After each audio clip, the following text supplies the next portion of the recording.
Hey guys, so I'm climbing up a mountain in Cambodia, but what I wanted to film was what I thought was interesting is that this to me looks like it's all burnt, like it was on fire.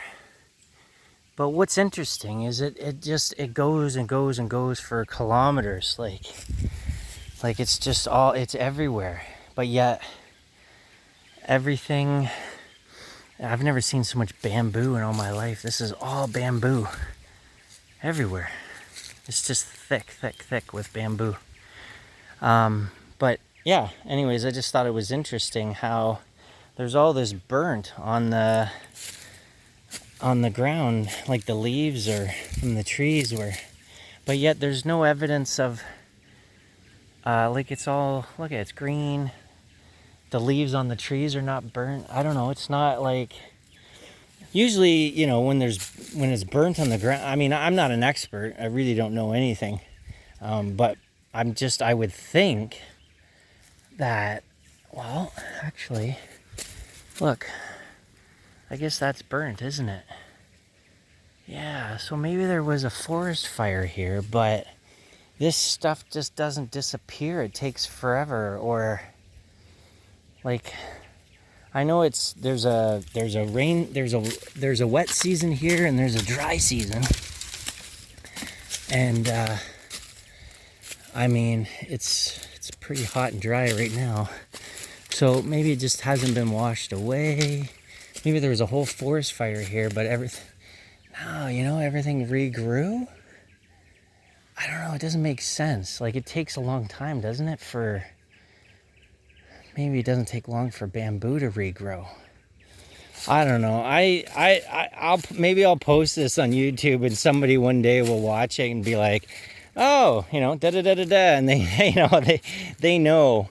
If anybody watches this and they know, tell me, because I'm not a forestry person. I don't know, but I've never actually seen this. Like, anytime I've ever walked into a forest that was burnt or was a forest fire, I mean, everything is burnt, right? And then even when there's new growth, you don't see, like, after over time and things regrow, you don't see usually the evidence of the burnt on the ground. So yeah, I guess I'm just curious. I've never seen this, but I'm very grateful. Today is I'm very grateful. I guess one thing I was thinking about sharing was that some of the challenges that I've had. I love to hike. I love mountains. I'm so not doing it much, and since my travels in Asia, when I was in Canada, I was, and I was traveling in my camper, living in my camper. I was, every other day I was finding especially if you're on the West Coast, it's easy to find places to go hike all the time. They're everywhere. And I mean, it's not like I got to search that hard. I can find places. I feel like it's just that I have changed a little bit myself into like my travels. So now my camper is stored, and I've flown out to first the Philippines. Now then I joined my friends and I was in Thailand, and Thailand not for long, but anyways, now I've been in Cambodia for 2 weeks, 3 weeks, and but I could go and find these places all the time if I want to, really. I don't seem to, I seem like my interest has shifted a little bit. But what I recognize every time, even if, 2 or 3 weeks goes by or a month goes by, and then I get one of these mountain hikes in, it makes me realize that I need to have a better balance. So, but you know what? I'm not going to be hard on myself, because basically what I'm seeing, even like my time here, I feel like right now, because it's such a different way of life, and it's such a different culture. Not just Cambodia, but I was in the Philippines. I had the same experience. It was like after 2 months in the Philippines, I was ready to leave. And it's not for, because of the culture, the people, or anything. Actually, they were amazing. It's more about that. I think we need to process. I say we. I shouldn't really say that. I need to process, my experience, right? So I think I feel like I need to leave, and I don't always know why, but I think that's what it is. It's just that I need to process the experience because it's so different. Like, honestly, I was thinking about the driving, and I thought, like, I adapt quite quickly. I've been a driver my entire life. I'm very comfortable driving. It's like literally second nature to me. I'm actually more comfortable in an 18-wheeler tractor trailer than I am in a little car. So I'm naturally comfortable driving. And but you go somewhere. I mean, I heard India's really crazy busy with traffic and stuff, and and I mean, there's a lot of places that are just crazy busy, and it's not even about being in a city and being busy. Like, even when I was in the Philippines, it was like, it's just a different style. It's a different way of driving. There's a different rules. There's different the way the people have adapted to what works and how it flows. The flow of the traffic is very different driving than North America.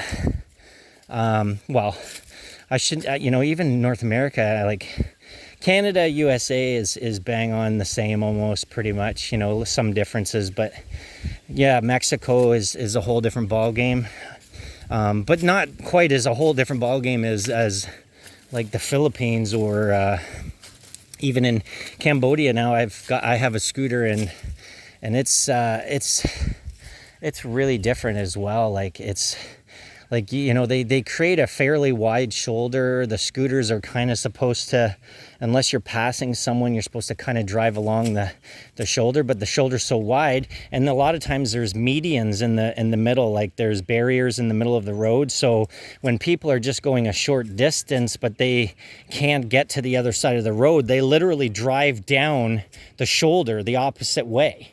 Like, you'll be driving along and there'll be a scooter just passing you on the right, like beside you in the shoulder lane kind of thing, or whatever you call it, like the lane that's not even a lane, the shoulder. Like, there'll be someone passing you coming the opposite way on your right, and you're going, like, and you're driving on the right, but you know what I mean? Like, it's crazy. I mean, it's not crazy because you just have to pay attention. That's what I recognized in these countries. You really, really, you cannot be staring at your phone like you do sometimes in Canada and have all these distractions of the big screens and shit. Something's gonna happen. You just can't, because things change very, very quickly. And like, the Philippines was the craziest for me so far, and again, there's many other countries I need to visit, so but I can only compare it to the few places I've been and whatever. But like in the Philippines, you got way more dogs that just walk out randomly in front of you, and chickens, and oh my gosh, it's just, yeah. But in Cambodia, there's less dogs. They're not that was when I went to Thailand. Actually, I was like pleasantly surprised. There wasn't all kinds of dogs. Like in the Philippines, it's like overrun. It's out of control, to be honest. There's just random dogs everywhere, and like some places in Mexico too. It's out of control. They don't control the dogs in any way. They're all just having sex every which way, and and puppies are popping out everywhere, and a lot of times they don't have homes, and just, yeah, it's I wish they really should do something. It's only going to get worse, right? It's not going to get better.